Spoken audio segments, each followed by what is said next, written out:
Mis niños, ¿cómo están? Buenas tardes. Eh, Hoy quiero presentar un video. Acudí a otra conferencia en Coyoacán, en donde se supone que la moderadora iba a ser la doctora Nofred Hernández, pero al final fue el licenciado en Relaciones Internacionales Zamora. Fue en Coyoacán. Es una presentación, una conferencia muy buena. El título eh, es, se llamó Sudán, raíces históricas y desafíos contemporáneos. Sí, mucha gente no sabe lo que es Sudán, dónde está Sudán. Aquí les dijo, en esta parte de abajo, les pongo el mapa. Esto es Sudán, que actualmente se encuentra en guerra, y dicen los políticos, la misma ONU, que pues, es de las guerras también es la tercera guerra más sangrienta y con genocidios. La primera es la de Rusia con Ucrania, la segunda es que no es la guerra, que no es guerra, que es genocidio, la de Israel con los palestinos, con Gaza, y la tercera es la de Sudán. La de Rusia y Ucrania es país con país, con la OTAN contra Rusia, ya lo sabemos. La de Israel es Estados Unidos, Israel contra Palestina, porque Estados Unidos manda armas a Israel para acabar con la población, acabar con la gente, con las mujeres, con los niños, ya lo habíamos dicho en otro video, pero en esta ocasión esta guerra no es una guerra civil, no es una guerra entre países, es una guerra de poder, ¿sí? Actualmente hay diferentes versiones, depende de dónde lo investiguen. Algunos dicen que en el mundo hay ahorita entre 70 y 150 guerras, que pueden ser civiles, por poder, entre países, etcétera, ¿no? Eh, yo me, yo creo que, y según lo que yo investigué, hay aproximadamente 56 conflictos armados activos en el mundo. Es una cifra muy alta, que es más alta que la Segunda Guerra Mundial, involucrando a más de 90 países, dentro de países y fuera de países o en sus fronteras. Eh, Como repito, son guerras civiles o luchas por el poder. Entonces, para entrar en contexto, no existe nada más la guerra de Israel. Bueno, que no es guerra, como repito, no me voy a cansar de decirlo, es genocidio. No es guerra asimétrica, y la guerra de Ucrania contra Rusia, ¿no? Entonces, un poquito de las guerras que actualmente existen, como dijimos, la de Rusia, la de Israel. Muchos medios tradicionales, o a lo mejor gente que no está bien informada, dicen que es guerra civil en Sudán. En Sudán es guerra por poder. Sudán, no recuerdo cuánto mide. Ahorita les pongo cuánto mide, cuánta población. Parece que son 40 millones, si no estoy mal. Unos dicen que 40, otros que 50 millones. Pues dejámoslo en 45 millones, ¿no? Depende dónde hagas la investigación, ¿sí? Entonces, esta es la guerra no es civil de Sudán, es por poder. La guerra en Siria, guerra en el Congo, en Somalia, en Yemen, de Afganistán, de Myanmar, etcétera, ¿no? Son como las más importantes, ¿no? La mayoría de los conflictos actuales son guerras civiles, pero también hay luchas de poder y guerras interestatales, guerras entre países, ¿no? Aquí tengo otros datos también que obviamente son los que ya repetí, que es la guerra de Ucrania, donde dicen que hay 76,000 muertos, en donde la realidad es que van más de 100,000 muertos, y sobre todo en la parte de Ucrania, ¿sí? Este dato de los 70,000 muertos la sacaron en 2024, ya estamos en 2025, entonces van muchísimos más, ¿no? La de Gaza con Israel, el genocidio, dicen que van 60,000, pero no. Yo la otra vez que hice otro video en otra conferencia, no, ahí van más de 120,000, no recuerdo exactamente ahorita la cifra, pero va muchísima gente, ¿no? Vamos a aclarar, estas guerras, sobre todo las de África, no son a lo mejor muertes por asesinatos, ¿no? O porque los militares llegan y matan. Sí, hay guerras y sí se hace así, pero mucha gente en África está muriendo, pero de hambre, de no tener medicamento, de no tener atención médica. Sí, mucha gente está muriendo, inanición, falta de agua, etcétera, ¿no? Y repito, Sudán es guerra de poder porque tiene mucho oro, mucho petróleo y mucha agua, que es difícil encontrar en África, ¿no? Entonces, tenemos la guerra de Sudán también, la del Sahel Central, la guerra de Myanmar, tenemos la de Somalia, que dicen que van 15,000 muertos, cifras que son pues dudosas, ¿no? Depende de dónde lo investigues. La guerra de Yemen, de Etiopía, la guerra del Líbano con Israel, de Haití, que esa es una guerra de violencia de bandas, de Mozambique, y etcétera, ¿no? Entonces así nos vamos, y hay muchas guerras que los medios tradicionales no, pues no, así como que, las guerras de África, las guerras de América Latina, pues así como que no importan, ¿no? O sea, le dan como su lugar a la de Rusia y a la de Ucrania, ¿no? Ahorita que dije que fue la de Líbano es contra Israel. Bueno, les voy a decir qué tipo de guerras son. La guerra de Ucrania es una guerra internacional, ¿no? Es la OTAN contra Rusia. Gaza-Israel es un genocidio. La de Sudán es por poder. La del Sahel es un conflicto armado. La de Myanmar es una guerra civil. Somalia es un conflicto armado. La guerra de Siria, pues ahí se involucran muchos países, Estados Unidos, Rusia, Israel, Turquía, etcétera, ¿no? Esa es guerra internacional porque ha habido diferentes factores y varios países involucrados, ¿no? La de Yemen es una guerra también como son guerras como sin definición, ¿no? No sabes si es civil, por poder, por recursos, etcétera, ¿no? La Etiopía es lo mismo, en la frontera del Líbano con Israel.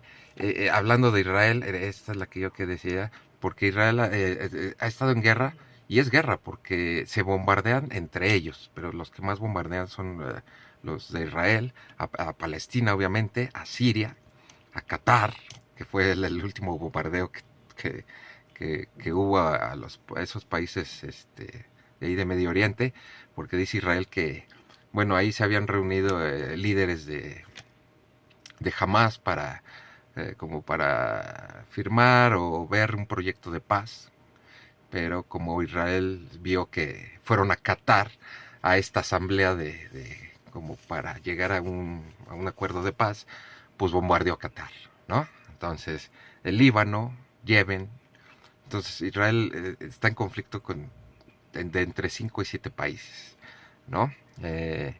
Ahora, ¿cuál dijimos? La Haití, es un conflicto armado, guerra entre bandas. Mozambique, por insurgencia. ¿sí? Entonces existen muchísimas eh, guerras hoy en día, pero la gente no sabe de estas guerras. Los medios tradicionales hablan de lo que ellos quieren y de lo que les importa, lo hablan a su manera, se ponen de cierto bando, los buenos, de los malos, de los derechistas, conservadores, imperialistas, bueno, cada medio de comunicación apoya a alguien.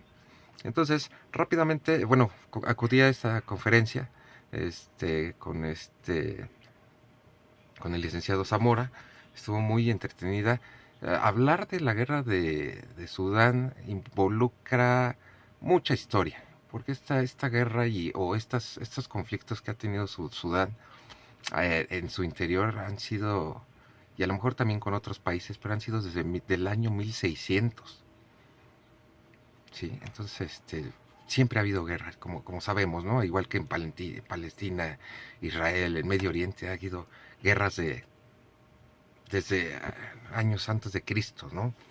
Pero específicamente esta guerra de Sudán es por poder. Son dos hombres, dos capitanes, dos generales más bien, enfrentados por el poder y por los recursos. Obviamente, pues tienen recursos. Yo la verdad es que cuando yo sabía que existía esta guerra, medio sabía cómo estaba, yo tenía la idea de que era, como siempre, por recursos, donde estaban involucrados, como siempre, la OTAN, Europa, probablemente Rusia, Irán, que de hecho está involucrado ahorita Irán ahí, Rusia, Estados Unidos, o sea, hay muchos países involucrados, China, de manera indirecta, ya que cada uno de estos países le da a cada uno de los dos bandos, a las dos fuerzas militares o a los dos ejércitos que existen en Sudán,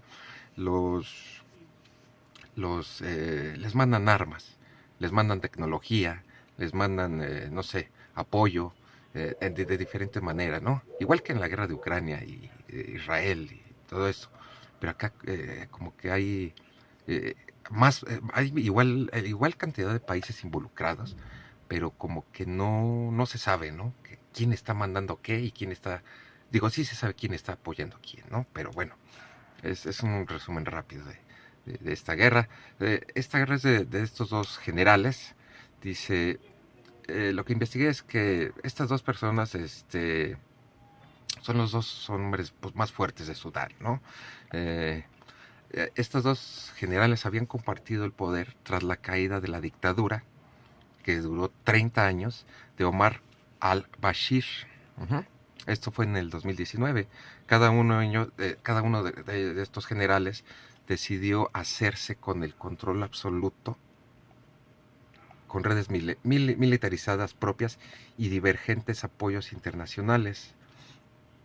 El general Abdel Fattah al-Burhan, que no sé cómo se pronuncian, al frente de las Fuerzas Armadas sudaneses, que es como el ejército normal, el FAS, y Mohamed Hamdam, que este general es comanda las llamadas Fuerzas de Apoyo Rápido RSF, que estas fueron introducidas, si no estoy mal, en 2013, para que tuvieran pues un control más estricto dentro de Sudán, ¿no? Pero bueno, se dividieron en estas dos facciones militares. El desacuerdo entre ambos generales o ejércitos, en el momento en el que éstas debían integrarse, perdón, en el ejército regular, fue la chispa que lo incendió todo. O sea, se tenían que integrar, se supone, y de hecho se integraron, pero eran dos facciones separadas, ¿no? De ejércitos. Los combates y avances sobre el terreno por hacerse cada uno con el control de un país, ahora mismo fracturado, han estado trufados de episodios de fiereza contra la población civil, que es la que siempre paga, como las guerras, ¿no? Que de Israel, de Rusia, Ucrania, las de África, ¿no? Este país ahorita está fracturado, han estado fracturados ya por varios años. Los que pagan es la población civil, pero también lo que comentaba, aquí en Sudán sí también no hay tantos muertos. Bueno, sí hay muchos muertos, pero la mayoría de muertos es por hambre, eh, falta de medicamento, falta de apoyo médico, etcétera, ¿no? Entonces, pues es rápidamente, es así como es esta guerra, ¿no? Pero empezó desde, eh, bueno, el presidente Omar Bashir, al-Bashir, empezó como a perder el control del país, ¿no? Entonces, muchas cosas, políticas, económicas, etcétera. Este es uno de los países que están sancionados por Estados Unidos y por Europa, porque, como siempre, su, se me fue la palabra, siempre dicen que eran parte del eje del mal, así como al de Alemania de la Segunda Guerra Mundial, donde había terroristas y era un temor y un riesgo que hubiera terroristas en Sudán, porque podían atacar a Europa, podían atacar a Estados Unidos con terrorismo, ¿no? Etcétera. Lo de siempre, ¿no? Lo que siempre dicen, ¿no? Entonces, a grandes rasgos es así la guerra, estas guerras que hay hoy en el mundo. Fui a esta conferencia, se las dejo en este mismo video, dura aproximadamente hora y media. Hablar del tema de Sudán es muy complejo y muy grande. O sea, para hablar se necesitarían, y para medio entenderlo, por lo menos entenderlo bien y sacar muchas cosas históricas, por lo menos unas 24 horas, ¿no? Así como continuas para, para entender, saber la historia de Sudán, cómo ha sido, cómo llegó Bashir al poder. Dicen que ha habido genocidio. La ONU dice que ahorita es es el problema en cuanto a guerra más grande en genocidio. Parece que ha habido 40,000 personas muertas, pero por genocidio, ¿sí? No por la guerra. Entonces la ONU hace poco publicó que era una de las guerras más sangrientas, más peligrosas, más inhumanas que existen hoy en día, en este 2025. Entonces les dejo el video completo, lo pueden ver en Instagram. Ahorita les dejo aquí la, la página, o lo pueden ver en mi canal, que es harto de tanta estupidez, porque ya ven, les digo, las guerras siempre son por puras estupideces, ¿no? Pero obviamente por recursos, pero son por estupideces. Entonces les dejo aquí el, mi canal. Este video lo pueden ver completo en mi canal, lo pueden ver completo en Instagram, de la conferencia. Y estuvo otra vez la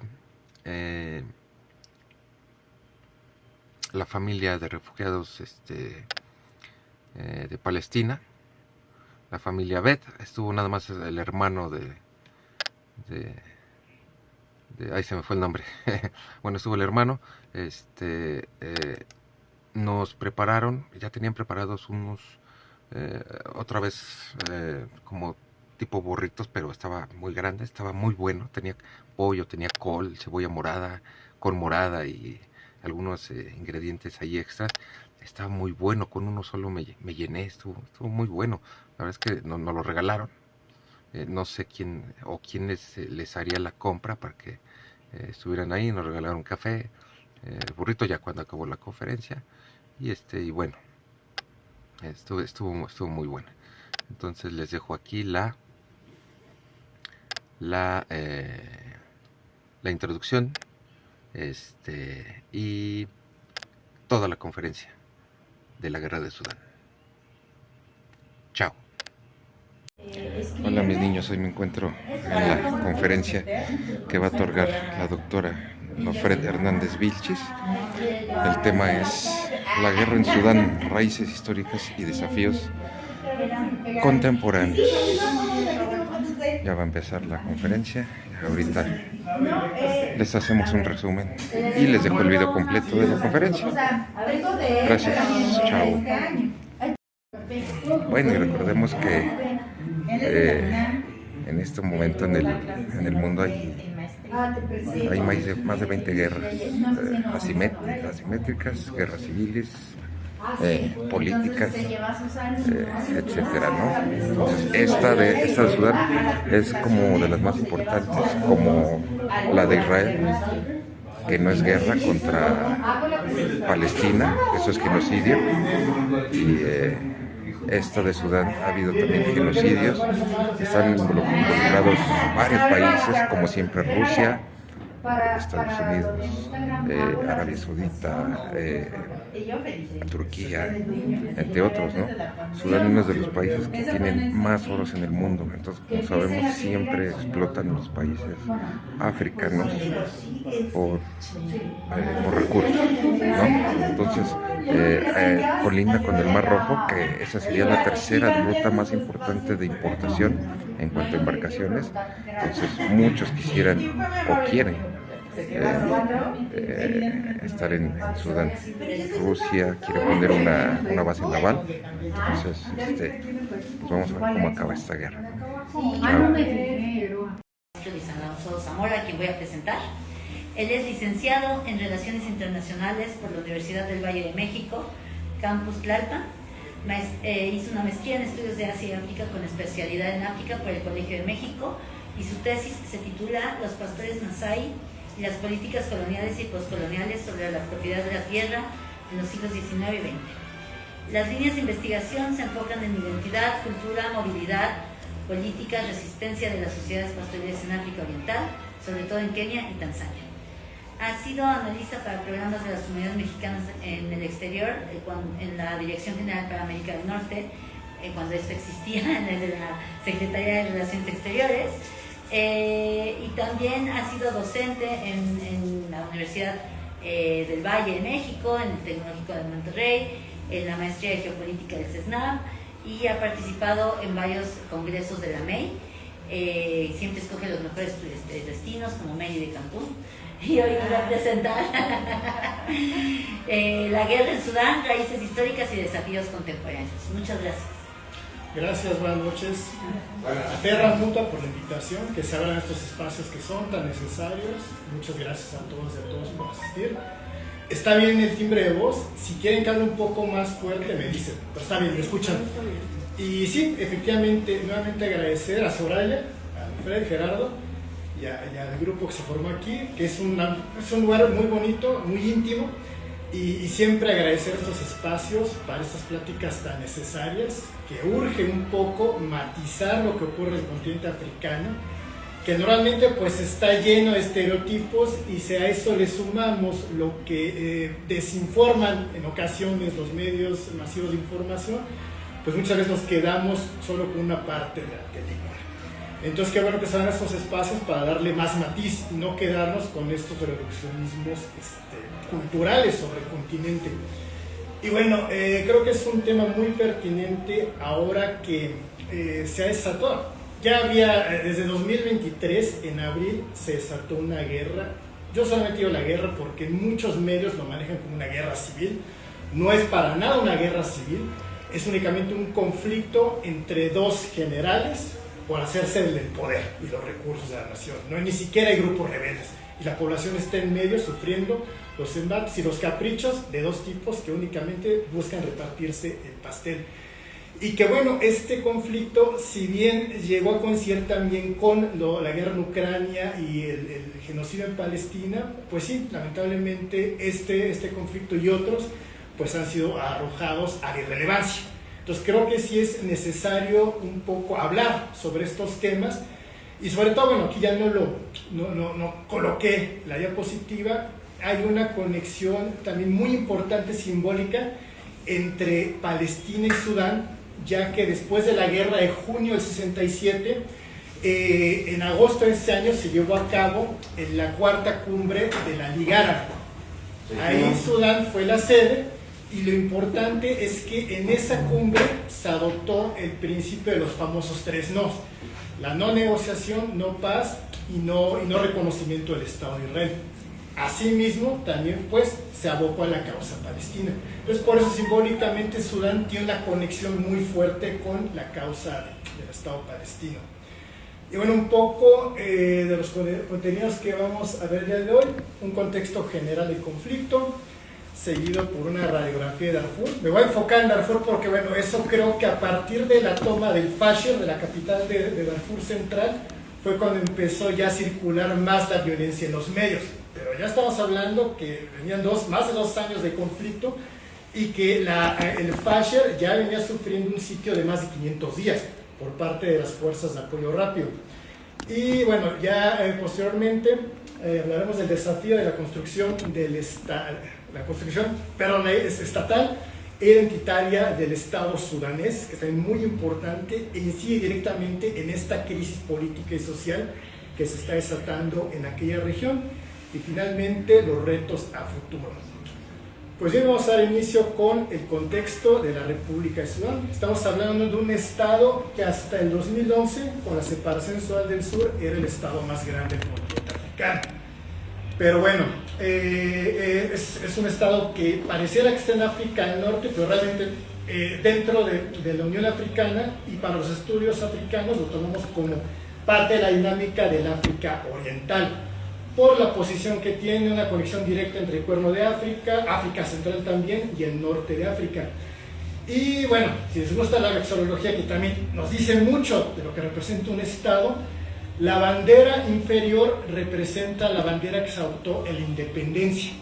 Es decir, era una bandera que representaba el espacio sudanés por encima de las divisiones sectarias, étnicas o raciales. Es decir, el azul representaba el río Nilo, es un estado filiforme que es realmente atravesado por el río Nilo, y también, bueno, el amarillo, que representa tanto los minerales como el desierto del Sahara, y ya el color verde representaba la transición a los bosques tropicales de Sudán del Sur. Sin embargo, en 1970 se adopta la bandera actual por parte del presidente, el general Jafar Al-Nimeiri, que gobernaba en aquel entonces. Y cuando se presenta esta bandera, pues sí, mucha gente lo tomó como un guiño a que se estaba adoptando la causa panarabista, y eso ponía en riesgo la unidad del Estado. El general Nimeiri pues lo quiso justificar argumentando que los colores de la bandera nada tenían que ver con la causa panárabe, que más bien era el negro de la mayoría, del color de la piel de la mayoría de la población, el blanco representaba la paz, el rojo la sangre de los mártires, y el verde también representaba las zonas forestales del estado. Y vamos a ver que es un estado que actualmente tiene cerca de 2 millones de kilómetros cuadrados, alrededor de 50 millones de habitantes. Más o menos hay una cifra aproximada que el 97-98% profesan el Islam. Realmente la mayoría de la población profesa el Islam. De la rama sunita hay una minoría chií, pero también hay un sector grande de la población que practica el sufismo, esta rama mística del Islam, en algunas de sus hermandades, en sus tarikas, como la Qadiriyya, el Mahdismo, el Ansar y también la Jatimiyya. Entonces el sufismo tiene una presencia muy fuerte en el estado, sobre todo en la región de Darfur. Y bueno, también por hablar un poco de que este estado, aunque pareciera de poca importancia en cuanto a ese espacio, está dotado de muchísimos recursos, que hoy estaremos hablando. Sobre la demografía del estado, más o menos, ahí lo dice el mapa, de los 50 millones de habitantes, estamos hablando sobre todo de Sudán, de la parte actual, ya no de Sudán del Sur, pues la mayoría se identifica como árabe. Y ya la otra mitad, pues bueno, pertenece a otros grupos étnicos como los Beja, los Agawa, los Fur, los Veiga, los Masalit, los Berti, etc. Pero es un estado que también, por producto de la colonización, se fragmentó de esta manera. Más adelante estaré explicando qué impacto tuvo esta fragmentación de la población en el conflicto actual. Y bueno, también la importancia de conocer los minerales, bueno, las principales exportaciones, los productos que exporta este estado, principalmente cabras, borregos, el petróleo, que a pesar de que cuando se separa el Sudán del Sur, el Sudán pierde el 90% de sus reservas petroleras, sigue teniendo reservas importantes y es su principal producto de exportación. El oro también, Sudán, si no me equivoco, debe ser el quinto productor de oro a nivel continental. Es muy importante la producción de oro en este estado. Las semillas de ajonjolí, y bueno, son algunos de los productos, y bueno, también algodón, que eso se introdujo ya durante la ocupación otomana y después la retomaron los británicos. Junto con Egipto eran los principales estados que proveían algodón y de alguna manera, pues bueno, ocupaban ese espacio que dejó a Estados Unidos durante la guerra civil. Y bueno, también esto también fue una de las consecuencias de la separación. Prácticamente Sudán del Sur se quedó con todas las reservas petroleras, pero la infraestructura, los gasoductos, las refinerías se quedaron en el norte. Y cuando se separan, ese era el trato, que el sur produjera el petróleo y el norte lo refinara y lo exportara. Pero bueno, todavía al sur le está costando mucho componerse como un estado-nación. Voy a enfocar más en Sudán que en Sudán del Sur. Ese sería tema de otra conversación, porque está muy complicado la cuestión que ocurre en el sur. Y bueno, la única salida al mar es a través de Puerto Sudán, en la región del Mar Rojo. Ahí podemos ver las zonas productoras de oro. Quien controla el oro prácticamente son los militares y estas fuerzas rápidas de apoyo, que fue una creación del expresidente Omar al-Bashir, y los principales socios comerciales, los Emiratos Árabes Unidos, que estaremos hablando del papel que juegan en el conflicto, seguido por Chile, y bueno, ya en menor medida Arabia Saudita, India, Malasia, Turquía, algunos países de la Unión Europea y Egipto. Y como siempre, algo que denotan es la falta de un comercio intraafricano, que también es otra discusión, ¿no? Esa necesidad de que el continente, pues bueno, estimule y capitalice su comercio intracontinental.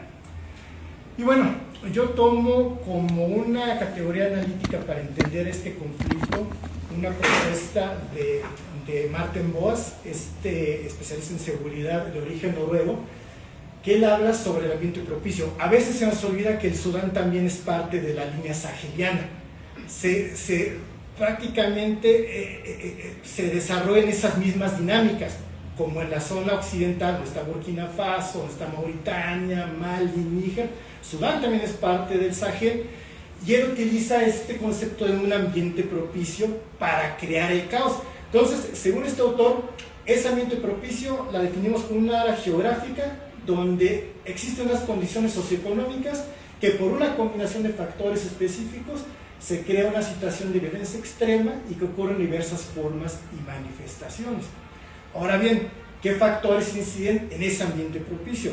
Cambio climático, que como el resto del Sahel, Sudán no está tampoco ajeno al impacto que tiene el cambio climático, a las sequías tan prolongadas, sobre todo en la década de los 70, recesión económica, pobreza extrema, desempleo, inseguridad, también una percepción generalizada de la población de estar marginada por parte del Estado, incluso perseguidos por parte del Estado, que es un fenómeno que ocurre en la zona occidental del Sahel.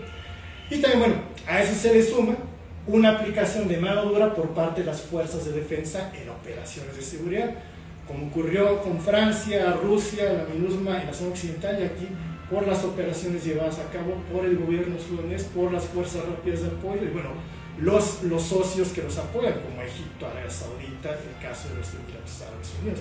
Entonces tenemos todo este caldo de cultivo que deviene en este catástrofe que está ocurriendo actualmente en el Estado, y que según Naciones Unidas es actualmente la peor catástrofe humanitaria que existe.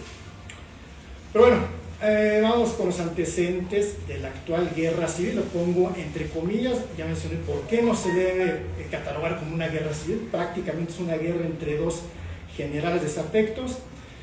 Ya desde 2019, el último año de gobierno del expresidente Omar al-Bashir, ya había un gobierno disfuncional, ya no respondía a las necesidades de la población. También se le suma su falta de legitimidad por la orden de arresto de la Corte Penal Internacional por los crímenes de genocidio y lesa humanidad que viene arrastrando desde 2003, que también hablaré un poco al respecto.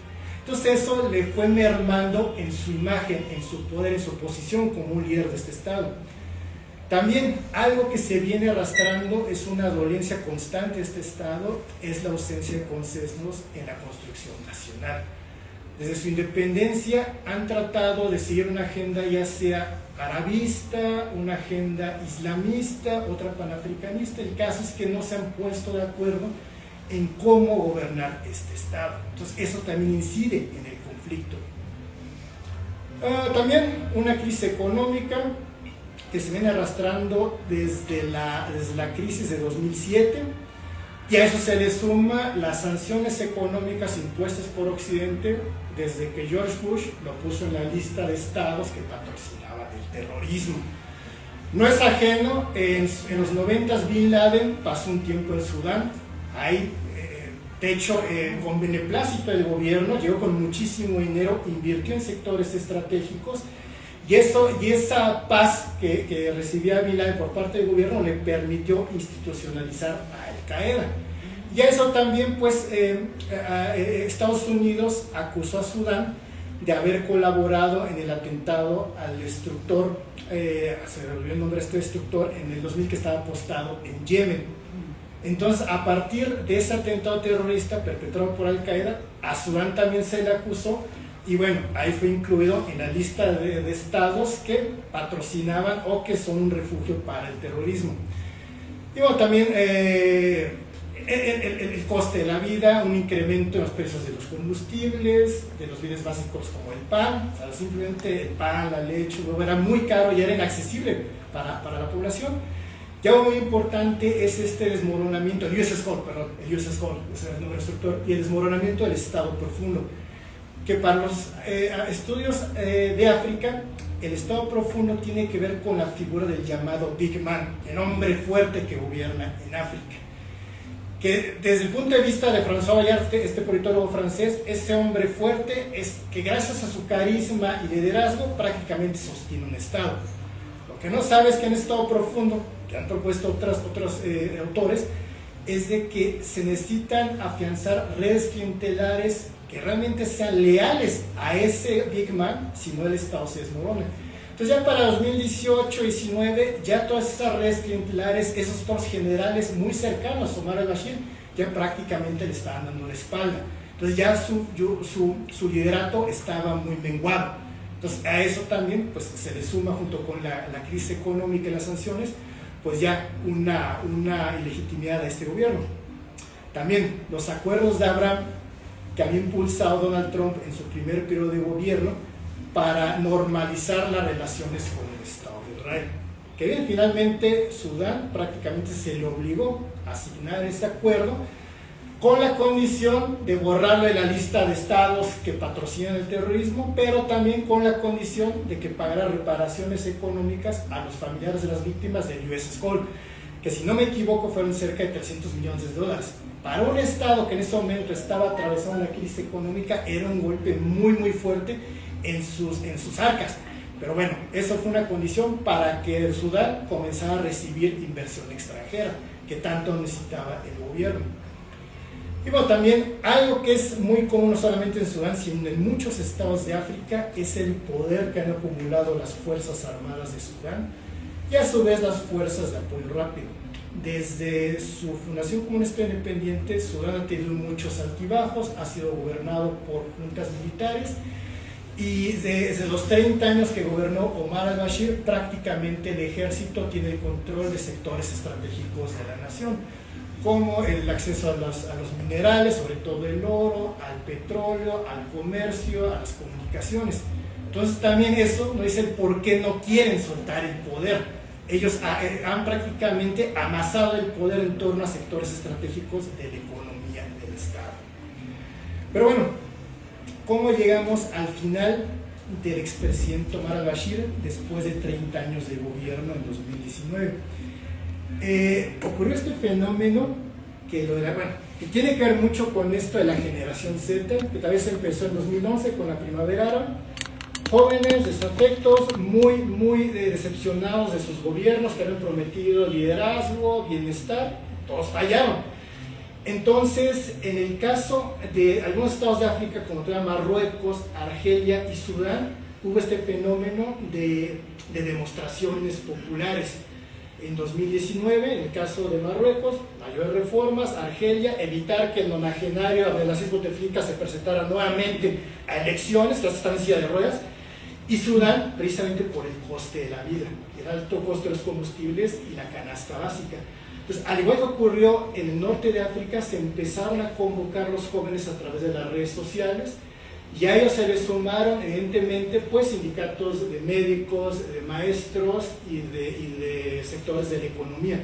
Ahí podemos ver la foto, es muy interesante porque los jóvenes fueron representados por mujeres, líderes de colectivos estudiantiles. Este es Alaa Salah, un estudiante de Derecho, y que en ese momento los medios las bautizaron como las nuevas reinas nubias, las candaces, que a través de su voz canalizaban la ira que la población tenía hacia el gobierno.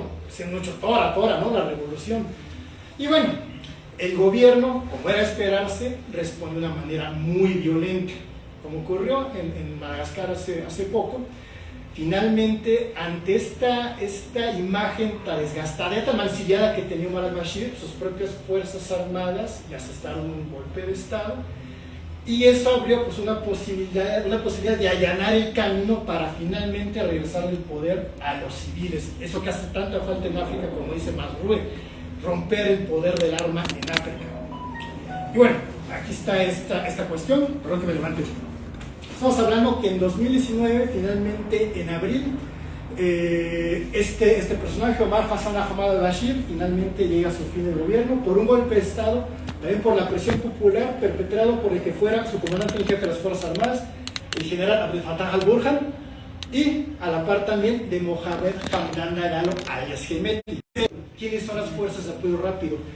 Es el Janjaweed 2.0, esa milicia que había creado este personaje en lo que se llamó el primer genocidio en 2003 contra los Fur.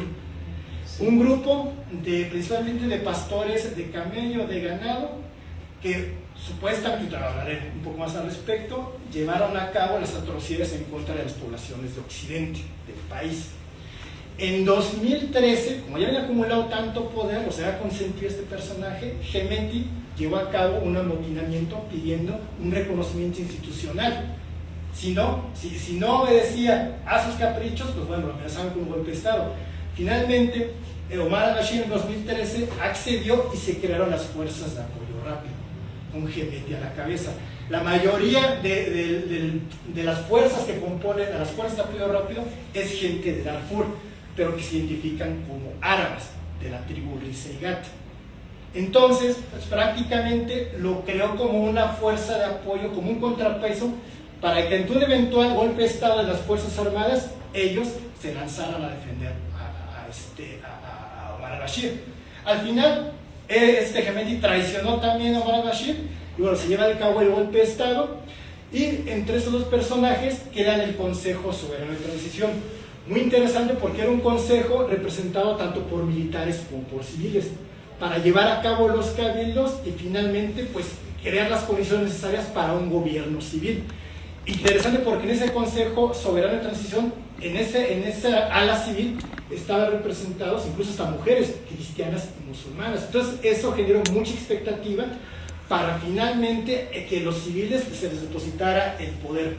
Y bueno, dentro de las condiciones para establecer este Consejo Soberano se nombró a un primer ministro en la figura de Abdallah Hamdok, que en su momento pues, bueno, un tecnócrata que fungió como representante del Estado ante el Fondo Monetario Internacional, pero finalmente después de 30 años había un civil que representaba al gobierno. Entonces había que de esta manera, el jefe de Estado era Abdel Fattah al-Burhan, el jefe de gobierno era Abdallah Hamdok, y también como parte de ese Consejo Soberano, Hemeti, ¿no? Era parte de la condición. Sí, finalmente, con el paso del tiempo, nunca se logró crear un consenso. Realmente era muy difícil que los militares soltaran el poder. También había muchos rumores de que gente muy leal todavía a Omar al-Hassan, pues seguían amenazando con retomar el poder. Entonces, ante la incapacidad de Abdallah Hamdok, de Burhan y de Hemeti de llegar a un consenso, finalmente en octubre de 2021 este par de personajes llevan a cabo un golpe de estado en contra de Abdallah Hamdok. Nuevamente los militares ocupan el poder absoluto del estado y eso detona nuevamente la molestia de la población. Se sintieron traicionados porque estos personajes habían cooptado la causa de la revolución. Entonces hubo nuevamente manifestaciones que fueron reprimidas de manera muy violenta y ante la presión occidental finalmente eso obliga a Fatah al-Burhan de replantear de que nuevamente se retomen las negociaciones, que se acerquen nuevamente con los civiles para discutir las posibilidades de regresar el poder a los civiles. Entonces, bueno, la propuesta, estamos hablando de diciembre de 2022, y la propuesta era, bueno, nuevamente vamos a entrar negociaciones, y se contemplaba que las fuerzas de apoyo rápido fueran desintegradas y reintegradas a las Fuerzas Armadas en un periodo de 2 años, a lo que Hemeti se negó rotundamente y él planteó no, que sean 10. Entonces, en esos dimes y diretes, finalmente en abril, el 15 de abril de 2023, justo en el cierre del Ramadán, ahí estalla la guerra en la capital, ya con los ataques directos entre las fuerzas de apoyo rápido y el ejército. Y a diferencia de la guerra civil que separó a zona del sur de Sudán, que prácticamente esa guerra se combatió en el sur, esta guerra inició en la capital y de ahí se empezó a extender por todo el país, prácticamente en el centro, en el este, en el sur y en el oeste. Porque aprovechando ese vacío de poder y el conflicto, las fuerzas de apoyo rápido se fijaron nuevamente en Darfur, de donde provienen, para aprovechar y nuevamente pues aterrorizar a las poblaciones y hacerse los recursos. Y bueno, ya lo que hemos visto en los medios, prácticamente todo lo que ha desatado este conflicto, las víctimas, pues no hay un número preciso, 26,000. Esa cifra de 150,000 la lanzó por ahí el enviado especial del gobierno estadounidense, Tom Toriello, pero bueno, es una aproximación, no sé él de dónde tomó esa cifra. También la crisis de refugiados, 8 millones de desplazados internos y cerca de 3.4 o 4 millones de refugiados que se reubicaron en los estados vecinos. Estados que por sus condiciones sociales o políticas pues no pueden dar una atención adecuada a estos refugiados. Estados como Egipto, Libia, Chad, la República Centroafricana, el sur de Sudán y Etiopía. Entonces eso todavía abona a una crisis humanitaria pues más grave. También algo que ha sido una constante es el hambre, la falta de acceso a alimentos, y eso ha detonado en riesgo de inseguridad alimentaria. Se calcula que la mitad de la población está en riesgo de seguridad alimentaria en un nivel 3, bajo como lo mide las Naciones Unidas, un sector de la población ya casi un nivel 5, es decir, ya nivel de hambruna muy grave. Y también, bueno, la violencia que ambas partes, tanto las Fuerzas Armadas como las Fuerzas de Apoyo Rápido, han utilizado el hambre y la violencia sexual como armas de guerra, ¿no? Ejecuciones extrajudiciales, torturas, violencia en contra de mujeres, para que han estado con esa libertad. Y eso pues también ha sido aprovechado, como lo decía, por las fuerzas de apoyo rápido para reincidir en la violencia en Darfur y bueno, las posibles evidencias de un posible genocidio. Y todavía en 2024 el Consejo Noruego de Refugiados publicó estas estadísticas de la falta de atención de la comunidad internacional.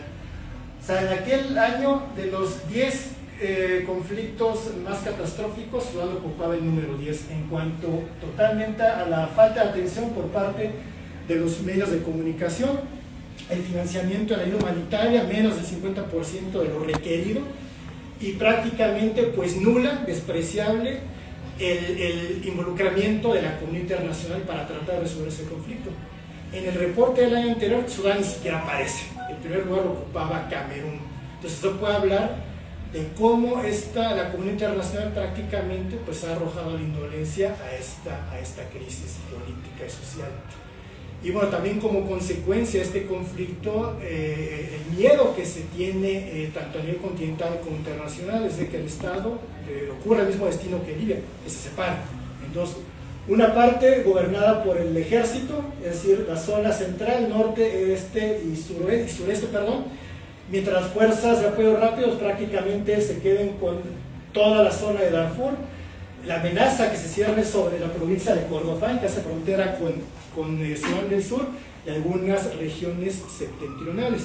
Y bueno, a partir de finales de octubre de este año, la caída del Fasher, la capital de Darfur Central, y estas fotos que inundaron las redes y los medios de comunicación de la violencia perpetrada en contra de la población civil. Bueno, estas fotos son del laboratorio forense de la Universidad de Yale, de la gravedad y de la violencia en contra de los ciudadanos.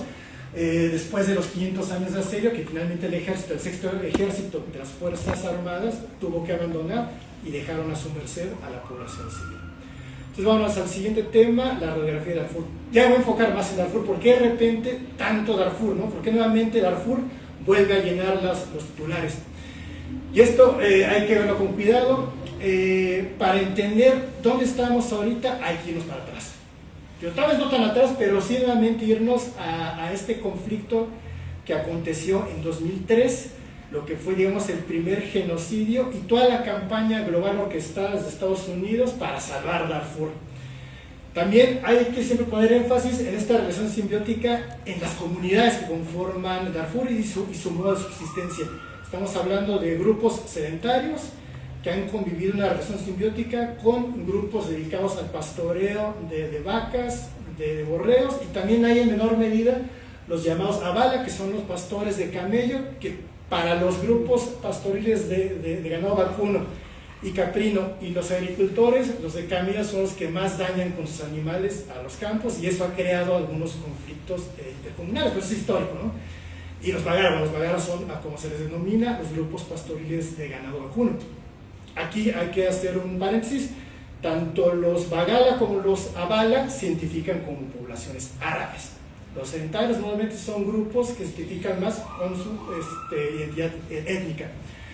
Y bueno, también la importancia de hacer una revisión al legado colonial y sobre todo a la política nativa, que retribalizó, desterritorializó a las poblaciones, y bueno, finalmente esto destruyó a las instituciones precoloniales. Un Darfur que ya estaba amalgamado en un sultanato prácticamente fue destruido, fue encasillado con criterios étnicos o raciales, y bueno, eso también es un antecedente muy importante. También el deterioro ecológico, como un conductor que actualmente pues tiene tintes étnicos, por la cuestión de la falta de acceso a pastos, al agua, a tierras aptas para los cultivos, y eso ha devenido en conflictos intercomunitarios, y bueno, como causa de la política nativa, ahí tiene un matiz étnico. Y también algo que es necesario en este tipo de conflictos, este enfoque localizado, retomando a Roland Robinson, cuando habla de que para entender los conflictos de la era global, hay que entender tanto los factores locales como los globales y cómo están conectados, cómo todo tiene que ver. Haciendo una crítica a las posiciones de seguridad que o son muy postcoloniales, que todo le echan la culpa al exterior, a los anteriores amos coloniales, o se enfocan mucho en lo local, echar la culpa a los jefes de Estado que no han sido capaces de construir estados eficientes. Entonces ahí inciden ambas partes, y por eso se propone un enfoque más localizado que tiene, bueno, ahí hay que matizarlo desde el colonialismo y también la geopolítica de la Guerra Fría y la guerra global contra el terror, que es el periodo que coincide con el primer conflicto en 2003 hasta nuestros días, ¿no? Esa lucha global contra los grupos terroristas. También, bueno, las características de Darfur, hay una cuestión geopolítica. La región está dividida en 5 estados de los 25 que conforman Sudán. Prácticamente son los puntos cardinales: el sur de Darfur, norte de Darfur, oeste y la zona occidental, y Darfur central, donde está la capital, el Fasher, la que acaba de tomar las fuerzas de apoyo rápido.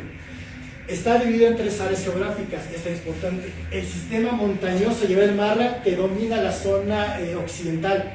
En estas montañas hay un cráter que provee de agua fresca a las comunidades, y también wadis, que son estas formaciones geológicas que cuando hay precipitaciones se llenan de agua y permiten el acceso para las comunidades y sus ganados. También aquí encontramos las tierras más fértiles de la región. donde se produce uva, manzana, fresas, naranjas. Ya en la zona intermedia centro-sur hay una región de transición, es una zona saheliana, es la transición del desierto, la sabana, al bosque tropical. Entonces en esta región se pueden producir jitomates, melones, algodón y tabaco. Y esta región, pues bueno, tiene acceso a agua fresca gracias al río Ararat, que es uno de los tributarios del río Nilo. Y bueno, finalmente la zona occidental, que es desértica, que es la zona, digamos, de menos interés por falta de provisión de agua. Hay una erosión constante de los suelos, falta el componente orgánico de estos, y también, pues bueno, incide el cambio climático o la actividad humana, ¿no?, en la degradación de estos territorios. Pero la zona central y la zona norte es muy rica para el cultivo, para el pastoreo. Hay también acceso a agua y por eso es que hay mucho interés por este territorio. Pese al cambio climático, hay todavía zonas que se pueden aprovechar. Eso es algo que se sabe de África, ¿no? El 60% de las tierras son aptas para el cultivo y para el pastoreo. Incluso le puede dar de comer al mundo, ¿no? Ahora bien, hablando un poco nuevamente de lo que mencionamos del levantamiento de los FUR en 2003. En 2003 hubo un levantamiento aprovechando también que ya estaban las negociaciones para la separación del sur, y en ese momento se forma el Frente de Liberación de Darfur y el Movimiento de Justicia e Igualdad, ambos movimientos que representan las intenciones de los FUR, los agravios, la reivindicación de su identidad para independizarse del Estado. Le declaran la guerra al gobierno de Omar al-Bashir en 2003. Estamos hablando de 2003-2004, y en ese momento, en 2005, en Estados Unidos, por una cuestión moral de la inacción por parte de Estados Unidos del genocidio en Ruanda, de la falta de atender estas crisis humanitarias, pues el Museo Conmemorativo del Holocausto, dirigido por Jerry Fowler y el Servicio Judío Mundial Americano por Ruth Messinger, empiezan a llevar a cabo una serie de pláticas con estudiantes de universidades, empezando por Washington, Nueva York, diciendo que en Darfur está ocurriendo un genocidio, con cifras realmente alarmantes, y empiezan a crear esta narrativa como medio de presionar al gobierno para que en ese momento el gobierno de George William Bush lleve a cabo un despliegue militar. Pero no es por una cuestión humanitaria, es por los recursos. Y también, bueno, ¿qué es lo que provoca toda esta campaña? Nuevamente lo que decía el famoso Lalo Said, es llenar los medios de comunicación de la imagen de árabes malvados que están matando a negros inocentes. Y tienen que atender, como son estados salvajes, son estados fallidos, necesitan la atención, la acción del norte global. Entonces, ¿qué es lo que provoca esto también? Lo que decía Mudimbe, crea de África nuevamente o reproduce esta imagen de un continente que fue inventado por Occidente para seguir siendo controlado y explotado. Es una tierra incógnita, una zona gris, donde sus poblaciones, en este caso árabes, llevan a cabo acciones de violentar a las poblaciones negras, que a ellos se les llama los urgan. Entonces, con esta presión mediática y esos cabildos por parte de este lobby judío-sionista seguramente, finalmente el Congreso de Estados Unidos sentencia al gobierno sudanés de genocidio, algo que es un momento disruptivo, porque es la primera vez que un gobierno acusa a otro de genocidio. Entonces empieza toda una campaña, bueno, ahí están las fotos, yo creo que todos caímos en este engaño, las acciones de George Clooney, patrocinados por esta coalición de Salvar Darfur, entre otros actores de la época. Llega, hace unos viajes a Darfur, ha tenido entrevistas y haciendo un llamado a la comunidad internacional de que tienen que intervenir para apoyar a las poblaciones FUR. Y bueno, hay la foto de los Janjaweed, que supuestamente para este colectivo eran los perpetradores del genocidio. Entonces vámonos un poco a la controversia del supuesto genocidio. A ver si no me matan aquí, porque todavía en la actualidad en muchos medios se sigue manejando que en 2003 hubo un genocidio y que hubo 300.000 víctimas.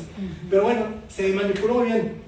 Este colectivo de Salvar Darfur pues lanzó una cifra sin bases, sin fundamentos, de cerca de 400.000 víctimas que habían muerto entre 2003 a 2004.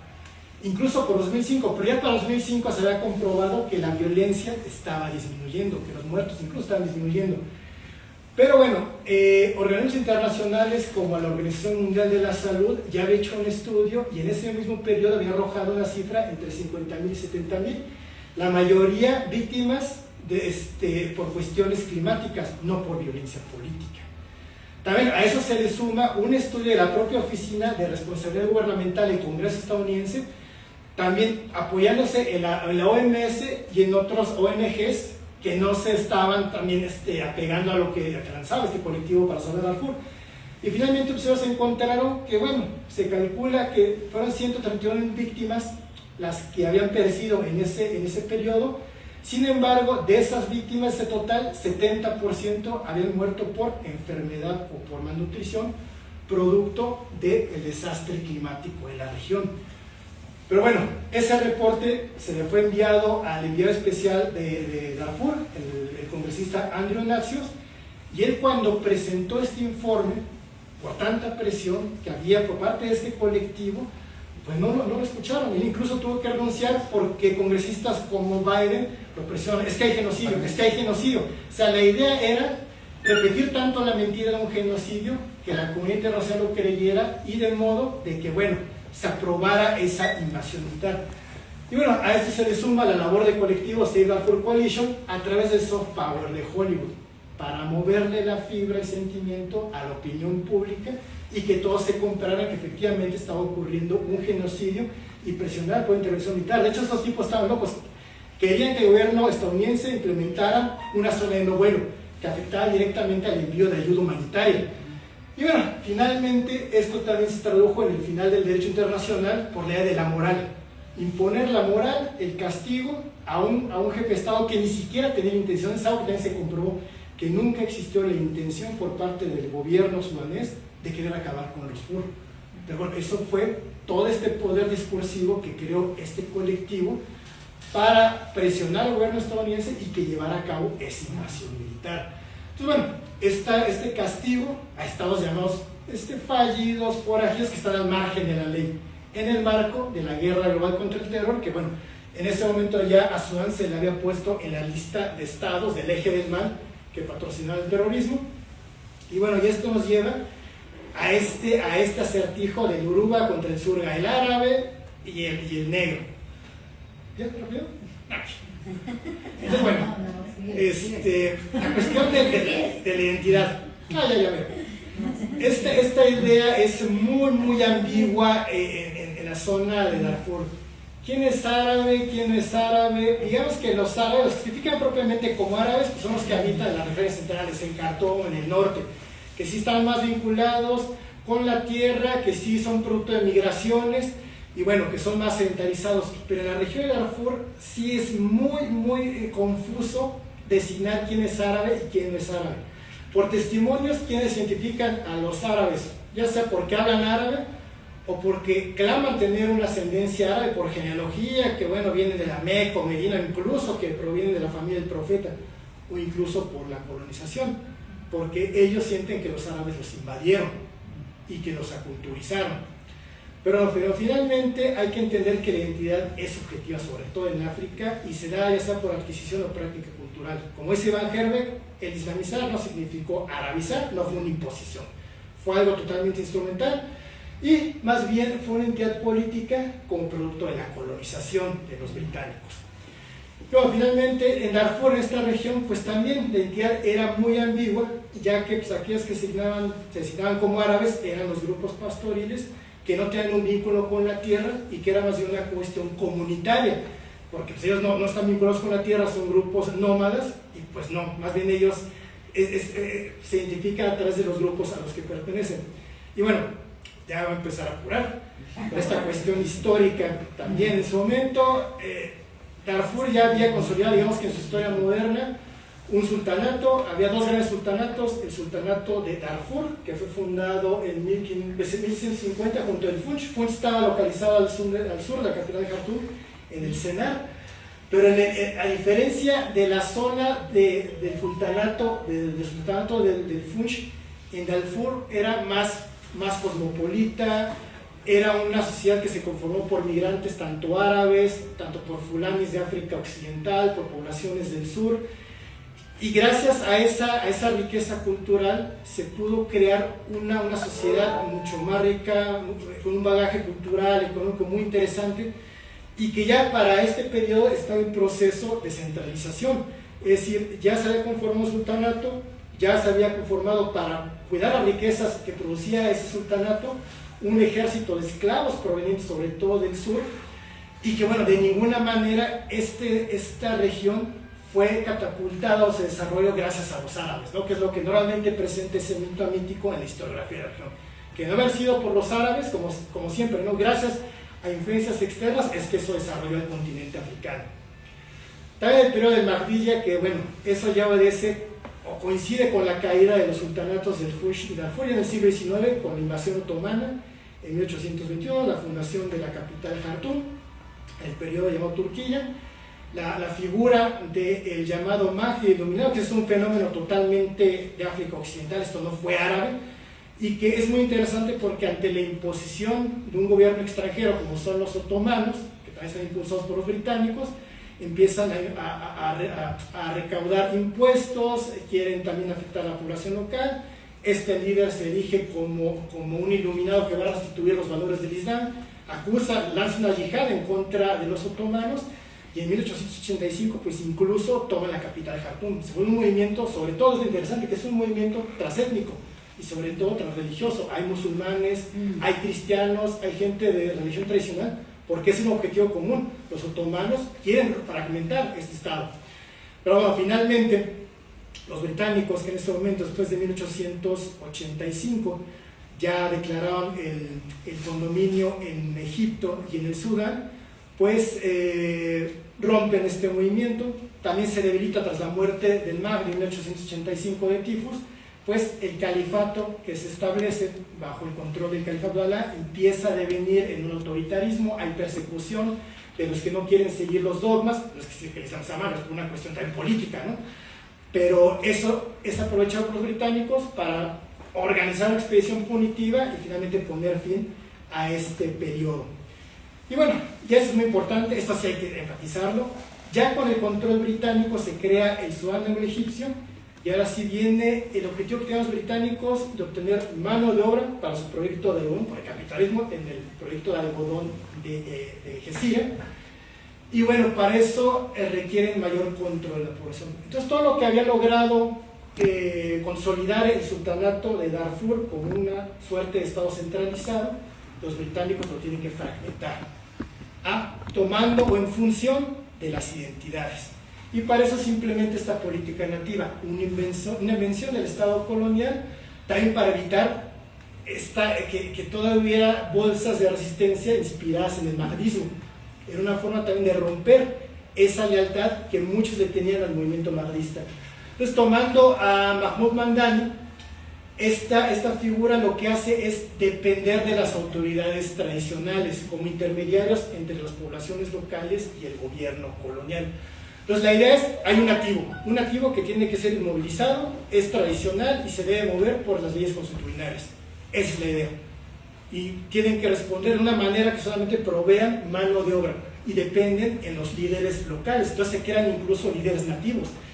Entonces, bueno, se crean patrias tribales, todo lo que había creado el sultanato de Darfur ahora es fragmentado y se crean nuevas patrias, los Fur, los Agawa, los Masalid, los Veiga, y los árabes son considerados no nativos. Ahí es donde se le rompe el acceso. Los nativos tienen acceso a la tierra, al agua, pueden usufructuar su propia tierra, los árabes ya no, porque ellos son considerados invasores, colonos, que también apoyan a la administración del gobierno británico. Pues ahí se fragmentó a la población. Entonces hubo un fenómeno de desposesión, y eso pues mermó en el psique colectivo de esas poblaciones, sintiéndose totalmente pues alejadas, ¿no? de su derecho de acceso a pastos y a agua. Entonces bueno, ese fue un fenómeno que ocurrió en casi todo el continente africano. Los ejemplos no solamente los árabes, los llamados Cadors en Sudáfrica y los Batutsi, ¿no? Que fueron catalogados como extranjeros o como blancos ennegrecidos por la cuestión del sol. Y bueno, ya el fracaso de la construcción nacional, ya casi va a terminar. Siempre me pasa, ¿verdad? Bueno, esta cuestión, ¿por qué el Estado no ha logrado éxito? Desde su independencia en el 56, ya un año antes del 55 había estallado la guerra civil, la primera guerra civil entre el norte y el sur, precisamente por el miedo de la población del sur de un fenómeno llamado la sudanización, que ante el eventual salida de los británicos, este estado fuera dominado por las élites árabes del norte, notables urbanos con poder económico y que denostaban a las poblaciones negras como producto de esa política nativa.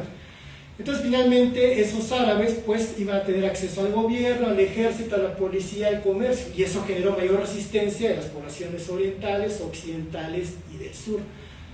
Y bueno, finalmente esta guerra civil trajo consigo este acertijo.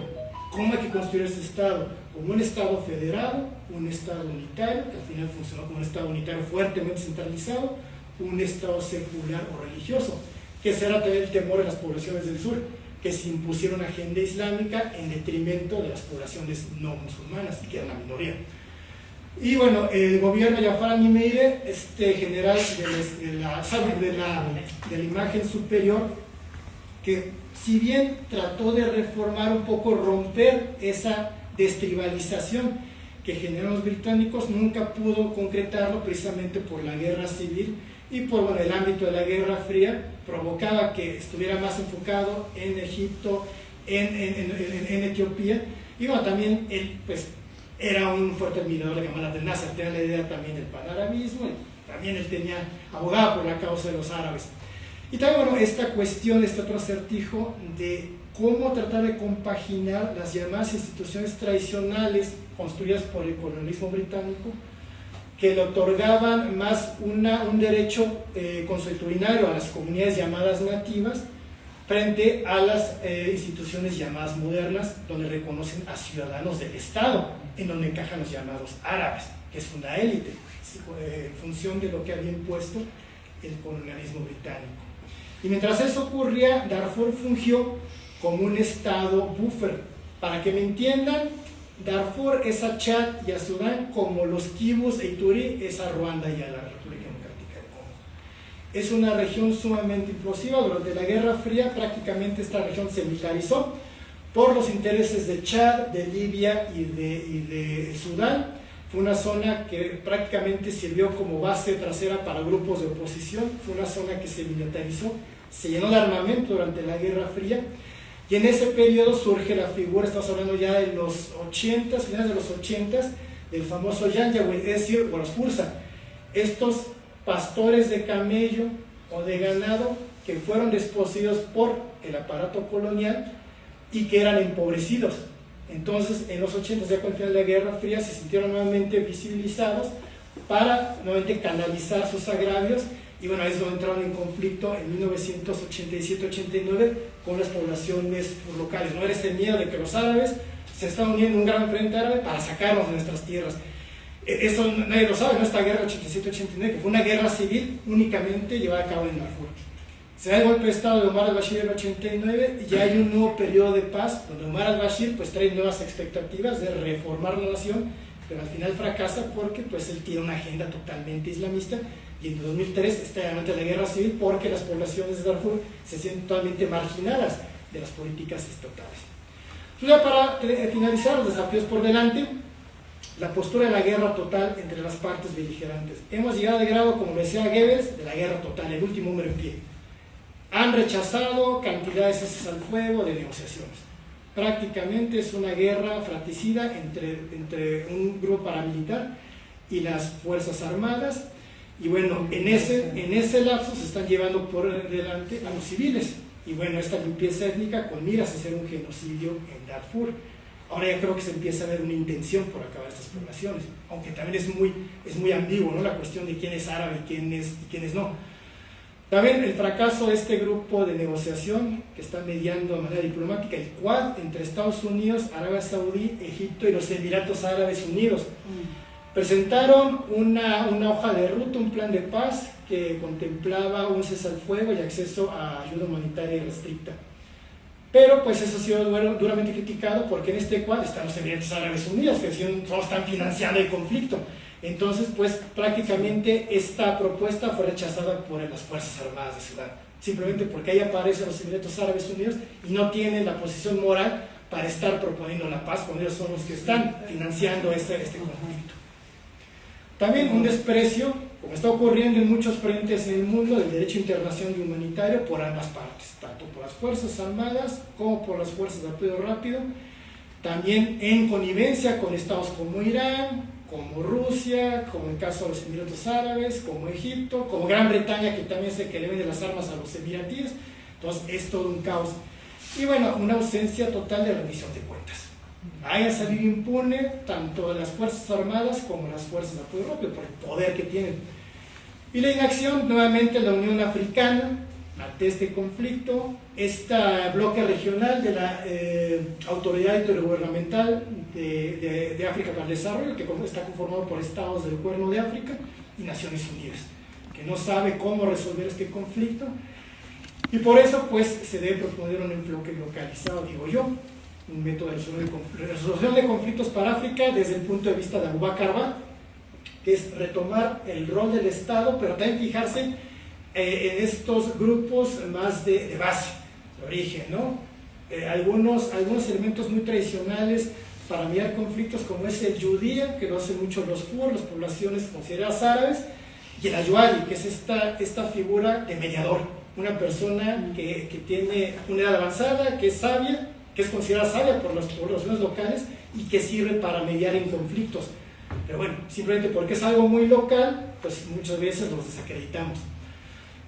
También retomar la propuesta política. En su momento, la Unión Africana en 2004, cuando estaba esta presión del supuesto genocidio, sí se involucraron, incluso desplegaron una misión de la Unión Africana en Sudán, con un plan político que involucraba a todas las partes en conflicto, pero por esta coalición de salvar Darfur, prácticamente fue desestimado, y la idea era que Naciones Unidas desplegara cascos azules. Entonces se hizo a un lado la propuesta de la Unión Africana, y también de repente el segundo Obasanjo, el expresidente nigeriano que fungía como presidente de la Unión Africana, pues dijo, no, pues hay un genocidio, cambió totalmente de posición, se compró también la versión de Occidente. Y bueno, también las críticas a este principio de 2005 de Naciones Unidas, la responsabilidad para proteger, este acrónimo de R2P, Responsibility to Protect, que más bien ha fungido para involucrar intervenciones cuando hay genocidios, cuando hay una crisis humanitaria, pero que más bien sirve para castigar a aquellos estados que se consideran están al margen de la ley. Omar al-Bashir hay que castigarlo porque él es un genocida. Ya, pensando que haciendo eso ya el estado ya va a llegar la paz por cuestión ya cuando nomás ya. Y bueno, ese era el último punto. Y finalmente nada más quiero terminar con esta frase del doctor John Garang de Mabyor. Él era la cara más visible, el líder del movimiento de liberación de Sudán del Sur, que en 2005 fungía como el vicepresidente en ese gobierno unidad que se creó en 2005 con Omar al-Bashir y él como su vicepresidente. Él abogaba por la unión del Estado, él no quería en la separación de Sudán, pero finalmente la población en el referéndum dijo vamos a separarnos, pero él tenía esta fuerte convicción de mejor un Sudán unido. Y él decía que pues el método que habían optado su movimiento para alcanzar un Sudán unido era luchar precisamente para reestructurar el poder del centro, un Estado sumamente centralizado. Y él decía, usar las palabras reestructurar el poder en Jartum, en la capital, en vez de repartir el poder, dado que trae a la mente la cuestión, ¿quién comparte el poder con quién? Es el árabe, el africano, el norte, el sur, cristianos, musulmanes, que nuevamente nos remiten a los viejos paradigmas del pasado que mantienen totalmente balcanizada a esta nación y no logra una construcción estatal identitaria eficiente. Y bueno, muchas gracias.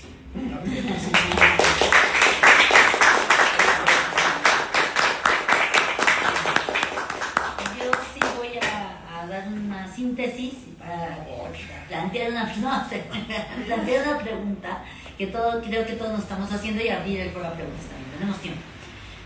Bueno, creo que es la segunda vez que escucho la conferencia y sí quedó más corta.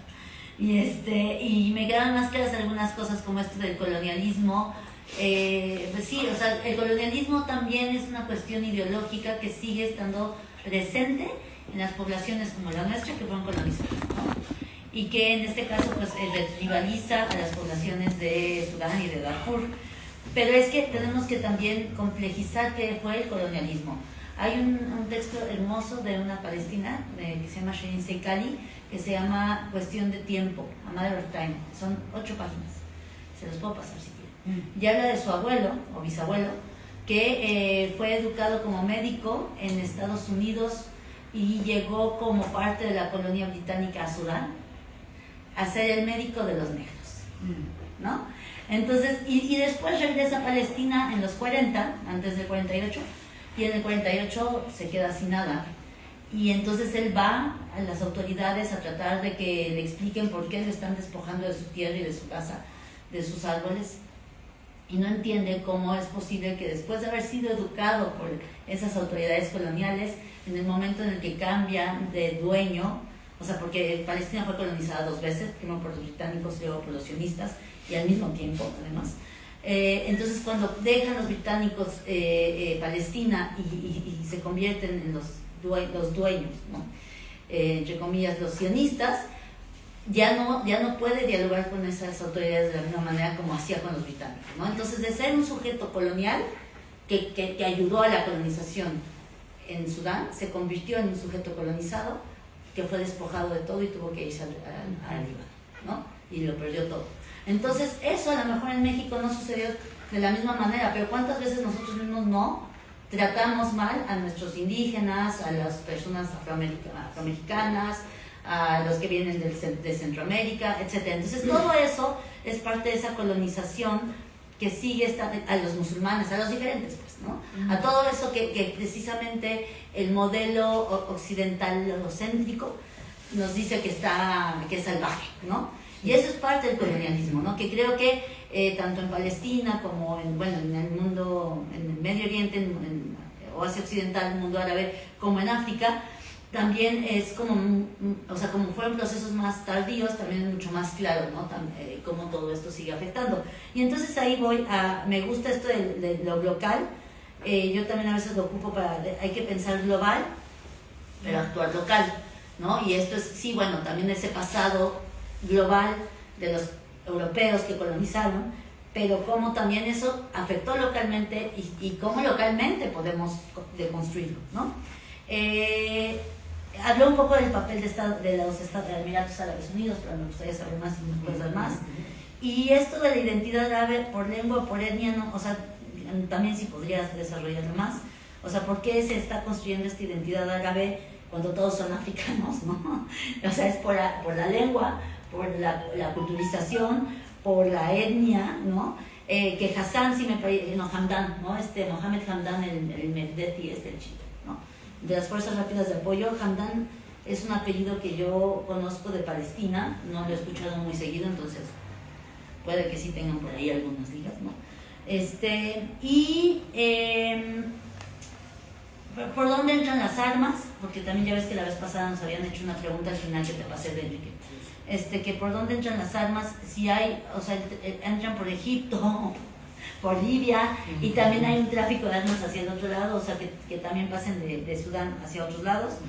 Y por último, la pregunta que todos nos estamos haciendo, y que yo también ya te había hecho, pero que tengo más elementos para seguir cuestionándomelo, porque justo el sábado estuvimos en el Museo Nacional de las Culturas, el sábado pasado, con una compañía del CIDE que es especialista en Derecho Internacional, y ella hizo un texto muy bonito sobre por qué lo que está pasando en Gaza es un genocidio, ¿no? En una revista que presentamos del CIDE. Y mencionó el caso de Sudán, ya se lo comenté a él. Y a ella le parece una vergüenza que lo hayan desechado en La Haya, porque para ella sí es genocidio. Desde ella como especialista en Derecho Internacional piensa que sí es genocidio ahorita, no en 2003. En eso sí creo que quedó clarísimo, como en 2003 fue súper manipulada la narrativa con la intención de colonizar otra vez, ¿no? Pero ahorita, bueno, él dice ya hay una posibilidad de genocidio y para el derecho internacional es importante que haya una intención. Entonces esa es mi pregunta, ¿todavía no se ve la intención o por qué todavía tú no le podrías llamar genocidio, aunque sí hay elementos para creer que se puede convertir en genocidio? y tomar en cuenta también en esto del genocidio, creo que es importante, nada más para acabar con la idea de esta colega, dice, bueno, claro, pero ellos fueron solos a presentar la denuncia en contra de los Emiratos Árabes, ¿no? Y Palestina no fue sola, o sea, fue Sudáfrica, pero lo apoyó Irlanda, y después México, y España, y Chile, y Colombia, o sea, y varias organizaciones, ¿no? O sea, y ahí yo sí tengo una respuesta para eso. Palestina, los palestinos llevan 70 años de despojo, de limpieza étnica, y entonces llevan ya generaciones documentando ese despojo y esa violencia. Y por eso estaban ya listos como para presentarlo, ya tenían aliados, ¿no? Ya el cuerpo social ha podido llevarlo a ese punto. En Sudán, como en Etiopía, que eso lo hemos discutido también, que para ti Etiopía sí es genocidio, todavía falta que la gente... Muchísimas gracias a Terramutua, a Soraya, a Gerardo y a todos los que hacen posible que hoy estemos aquí una vez más, a Pepe.